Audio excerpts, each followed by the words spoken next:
Welcome viewers, কেমন আছেন আপনারা সবাই? আশা করি সবাই ভালো আছেন। আমি আছি আপনাদের সাথে Deepak Sarkar from Bengali tech squad. আর বেঙ্গলি টেক স্কোয়াডের নতুন এপিসোডে আপনাদের সবাইকে স্বাগত। তো আজকে আমরা একটা স্পেশাল টপিক নিয়ে আলোচনা করব। দ্যাটস মিনস আজকে যেটা করব সেটা হচ্ছে যে আমাদের মধ্যে যদি কেউ কখনো মারা যায় বা অ্যাকচুয়ালি যাদের আধার কার্ড রয়েছে তারা যদি কেউ মারা যায় তো সেই আধার কার্ডের কী হবে বা আপনাদের কি করা উচিত।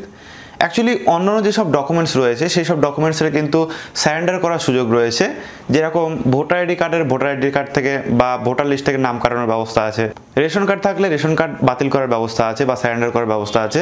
বাট আধার কার্ড যেটা রয়েছে তাদের কিন্তু আধার কার্ডের যেসব অথরিটি রয়েছে তারা কিন্তু যেটা বলছে যে এর কিন্তু কোনো রকম সারেন্ডার করার অপশন নেই।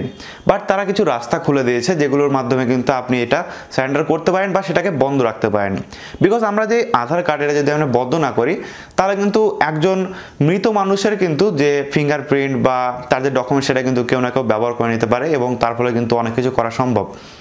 বিকজ তার ফিঙ্গারপ্রিন্টটা কিন্তু তারপর রয়েছে, তারপর আইরিসটা রয়েছে, এগুলো কিন্তু একটা মানুষের প্রমাণের জন্য দরকার পড়ে, রাইট? তো ভিডিও শুরু করার আগে সবার কাছে একটা রিকোয়েস্ট, দরকার ছোট্ট চ্যানেলটি আপনি এখনও পর্যন্ত সাবস্ক্রাইব করে না থাকেন প্লিজ একটু কষ্ট করে সাবস্ক্রাইব করে নেবেন। তাহলে যেটা হবে আমি যখন কোনো নতুন ভিডিও আপলোড করবো সবার আগে দেখতে পারবেন এবং কোনো ভিডিও আপনার মিস হবে না। সো আসল টপিকে যাওয়ার আগে আপনাদের কিছু ফ্যাক্ট বলি এই আধার কার্ড নিয়ে। প্রথম ফ্যাক্ট যেটা হচ্ছে সেটা হচ্ছে ইন্ডিয়াতে সব থেকে বেশি সার্কুলেটেড যে ডকুমেন্টস যদি কোনো থাকে তাহলে হচ্ছে আধার কার্ড। আধার কার্ড 1.29 বিলিয়ন রয়েছে, যেটা কিন্তু ইন্ডিয়ান পপুলেশনের প্রায় 99%, অর্থাৎ এত লোক কিন্তু আধার কার্ড বানিয়েছে। সেকেন্ড যেটা বলা হচ্ছে সেটা হচ্ছে দিল্লিতে, অর্থাৎ দিল্লির যে পপুলেশন তার থেকে 119% কিন্তু বেশি, অর্থাৎ দিল্লির মানুষ যদি 100 জন হয় তো সেখানকার আধার কার্ডের সংখ্যা হচ্ছে 219টা।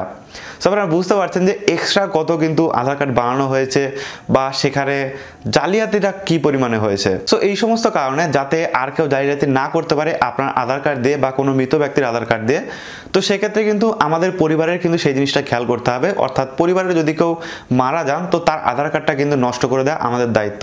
এবং এর কিন্তু কিছু পদ্ধতি রয়েছে যেটা আপনাদের সাথে আজকে আমি আপনাদের আলোচনা করব বা আপনাদের বলবো।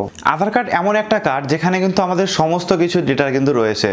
ইভেন আধার কার্ড দিয়ে কিন্তু অনেক স্কিম রয়েছে বা অনেক কাজ রয়েছে যেগুলো কিন্তু আধার কার্ড ছাড়া হয় না, বা আগে আমরা যেগুলো করে এসেছি। বাট এখন আধার কার্ড অতটা ম্যান্ডেটরি না, একমাত্র ইনকাম ট্যাক্স ছাড়া। বিকজ ইনকাম ট্যাক্সের ক্ষেত্রে আমরা যেটা ব্যবহার করি সেটা হচ্ছে প্যান কার্ড, এবং প্যান কার্ডের সাথে কিন্তু আধার কার্ড লিঙ্ক করা ম্যান্ডেটরি।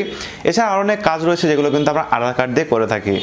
এবং এটা যাতে মিসইউজ না হয় তো সেক্ষেত্রে আমরা যেটা করি সেটা হচ্ছে যে আধার কার্ডে যেসব বায়োমেট্রিক যে সাইনগুলো রয়েছে বা সিগনেচারগুলো রয়েছে সেগুলো কিন্তু আমরা লক বা আনলক করতে পারি।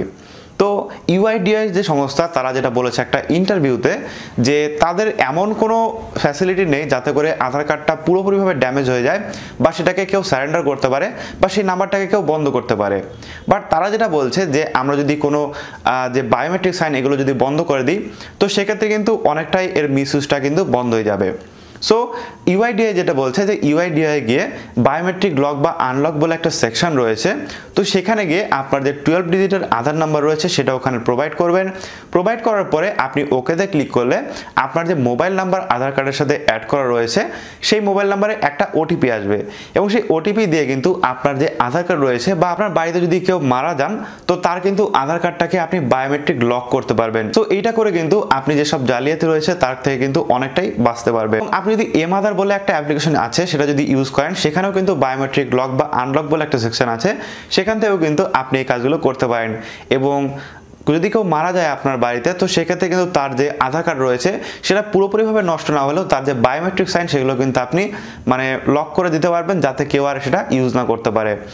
সো এই ছিল মোটামুটি আজকের ভিডিও। আশা করি ভিডিও আপনাদের ভালো লেগেছে। ভালো লাগলে অবশ্যই একটা লাইক করবেন আর অবশ্যই শেয়ার করে দেবেন আপনার বন্ধুদের সাথে যাতে তারা এই বিষয়গুলো জানতে পারে এবং তাদের যে করণীয় কি সেটা যাতে তারা বুঝতে পারে। Because voter ID card, ration card, driving licence, pan card এগুলো কিন্তু সারেন্ডার করা যায়, বাট আধার কার্ডের ক্ষেত্রে কিন্তু এখন এটা করা হয়নি, যাতে করে কিন্তু একটা সম্ভাবনা থেকে যায় কেউ তার মিস ইউজ করলো। সো এগুলো তারা শিখতে পারবে। তো দেখা হবে নেক্সট ভিডিওতে। টাটা।